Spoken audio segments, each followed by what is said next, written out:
حامدن و مسلم اما بعد، ایک بھائی کا سوال ہے، زمین ٹھیکے پر دینا جائز ہے یا ناجائز؟ دلائل سے ثابت کریں۔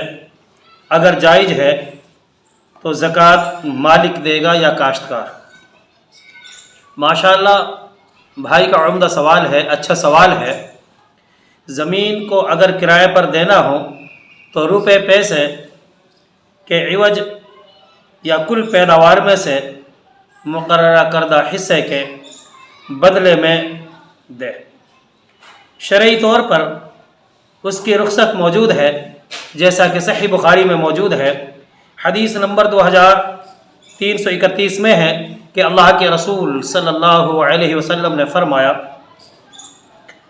خیبر کے یہودیوں کو زمین اس شرط پر دی کہ وہ اس میں کاشتکاری کریں تو کل پیداوار میں سے نصف حصہ ان کا ہوگا اور نصف ہمارا۔ اسی طرح مسلم میں ہے کہ رافع رضی اللہ عنہ فرماتے ہیں کہ ہم زمین کو کرایہ پر اس طرح دیتے تھے کہ طے کر لیتے کہ زمین کے اس حصے کی پیداوار اور ہماری اس حصے کی ان کے لیے تو اس طرح کبھی ایک طرف پیداوار ہوتی اور دوسری طرف نہ ہوتی، تو آپ صلی اللہ علیہ وسلم نے ہمیں اس سے منع کر دیا، لیکن چاندی کے عوض دینے سے منع نہیں کیا۔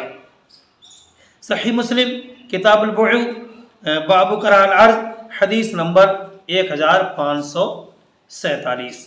ان صحیح احادیث سے معلوم ہوتا ہے کہ زمین اگر کرائے یا ٹھیکے پر دینا ہو تو اس کا کرایہ ٹھیکہ رقم کی صورت میں بھی لیا جا سکتا ہے، اور غلے کی صورت میں بھی اس زمین سے جو پیداوار ہوتی ہے اس کی زکوٰۃ کاشتکار دے گا، کیونکہ فصل کا مالک کاشتکار ہے نہ کہ زمین مالک ہے۔ اسی طریقے سے ارشاد باری تعالیٰ ہے، اے ایمان والو پاکیزہ چیزوں میں سے خرچ کرو جو تم نے کمائی ہے، اور اس میں سے بھی جو ہم نے تمہارے لیے پیدا کی ہے، زمین سے نکالا ہے۔ سورہ بقرہ آیت نمبر 267۔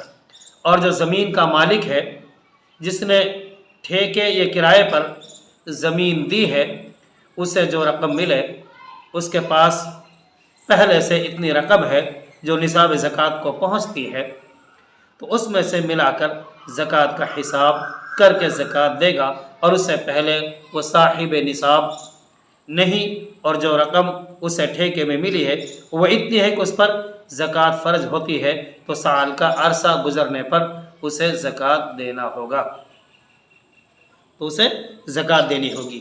تو یہ معاملہ ہے۔ امید ہے کہ آپ کی سمجھ میں آپ کے سوال کا جواب آ گیا ہوگا۔ اللہ رب العالمین سے دعا ہے اللہ رب العالمین ہمیں قرآن مجید اور سنت صحیحہ پر عمل کرنے کی توفیق عطا فرمائے۔ آمین۔ السلام علیکم ورحمۃ اللہ وبرکاتہ۔